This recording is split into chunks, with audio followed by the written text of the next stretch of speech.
Երևանը Հայաստանի մայրաքաղաքն ու խոշորագույն բնակավայրն է։ Այն գտնվում է երկրի կենտրոնական մասում, Հրազդանի երկու ափերին։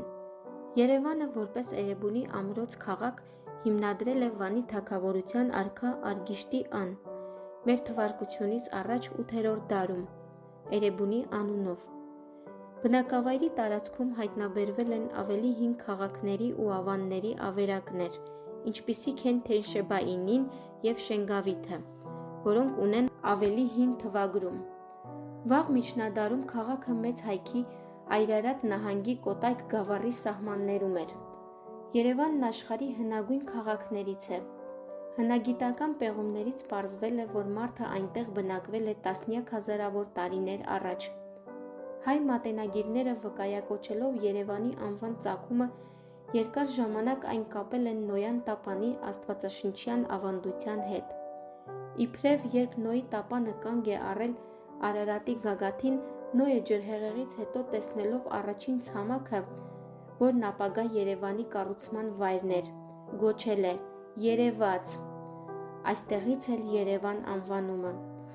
Առավել տարածված է այն տեսակետը, որ Երևան անունը կապված է Էրեբունի Բերդ քաղաքի անվան հետ, սակայն կան նաև այլ տեսակետներ։ Դրանցից մեկի համաձայն հիմնադրված նոր բնակավայրի անվանակոչման համար Արգիշտի ան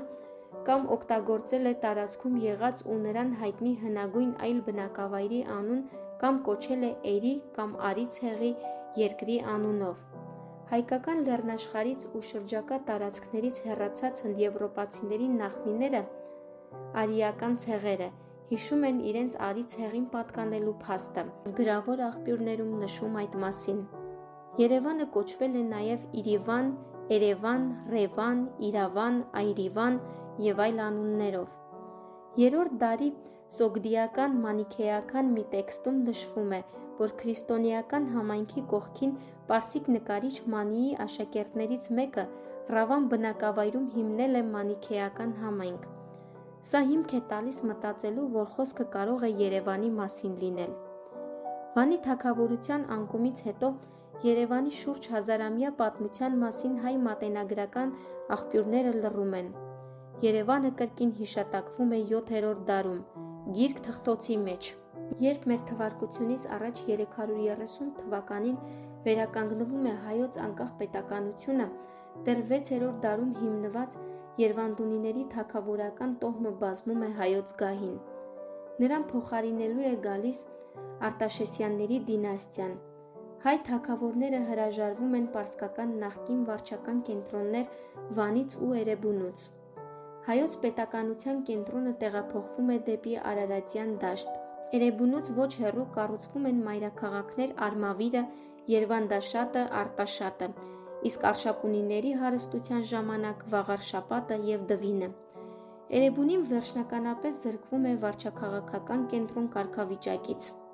5-րդ դարում կառուցվել է Երևանյան ամենահին եկեղեցիներից մեկը՝ Սուրբ Պողոս Պետրոս եկեղեցին, որը քանդվել է 1931 թվականին։ Եկեղեցու քանդման ընթացքում հայտնաբերվել է ավելի վաղ հելենիստական շրջանի մշակութային շերտ։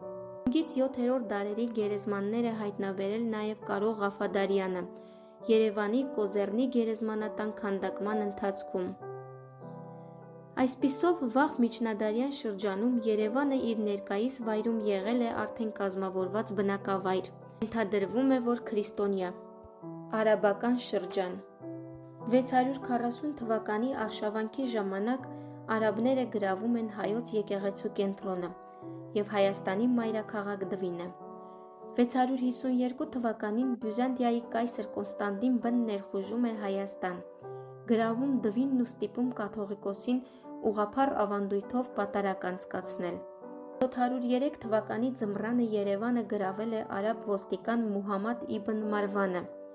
երբ Արաքսը փակվել էր սառույցով։ Նույն թվականի հունվարի 23-ին, քանի դեռ Երևանի ճակատամարտը դեռ ընթացքի մեջ էր, Դվինում արաբները մահապատժի են ենթարկում Հայաստան տեղափոխված արաբ գնդապետ Սուրխանին,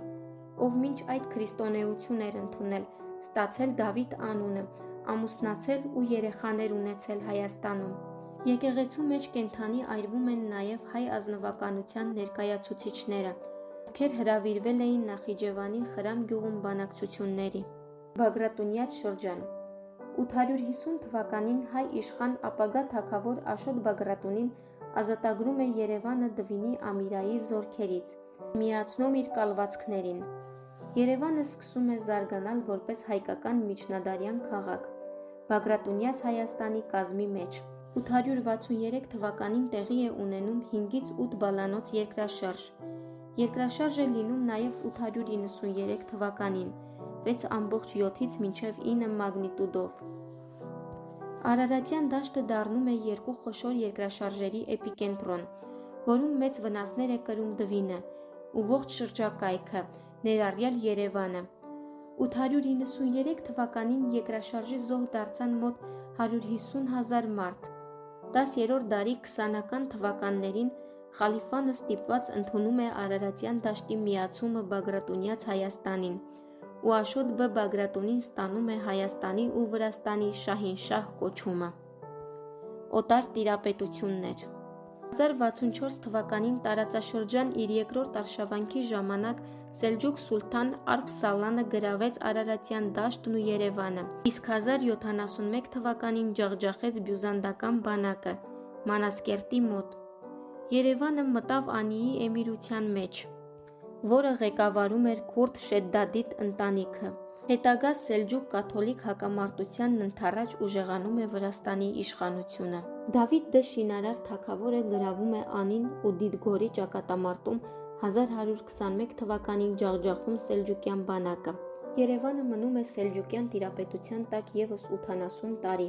Վրաց Թամարա թագուհու բանակի հրամանատար Զաքարեն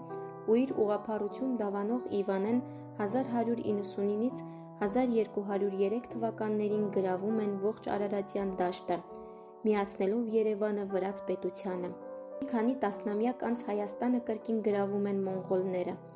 Ժամանակի ընթացքում իշխանության ղեկավարները սկսում են ճնշել հայերին, ստիպելով ընդունել իսլամ, ինչը բերում է արտագաղթի մեծ աճի։ 1387 թվականին Արարատյան դաշտ է ներխուժում քեշթական ավազակների առաջնորդ Լենգ Թեմուրը, ով Երևանում տանջամահ է անում 500 հայի, ավելի դաժան է վարվում Վրաստանի հետ, որտեղ սպառնում է հազարավոր մարդկանց, իսկ մոտ 100,000-ի գերեվարում, ովքեր հազարավոր գերեվարված հայերի հետ տեղափոխվում են Միջին Ասիա, կառուցելու նոր մայրաքաղաք Սամարղանդը։ Թեմուրը հիմնովին փոխեց ողջ տարածաշրջանը։ Նա տեղափոխեց մինչև այդ Պարսկաստան տեղափոխված 200,000 քոչվոր ընտանիքներից 50,000-ը դեպի Երևան, Գանձակ ու Արցախ։ Այդ տեղափոխված բազմությունը դարձավ ներկայիս Հարավային Կովկասի իսլամադավան բնակչության ու Ադրբեջանի հիմքը։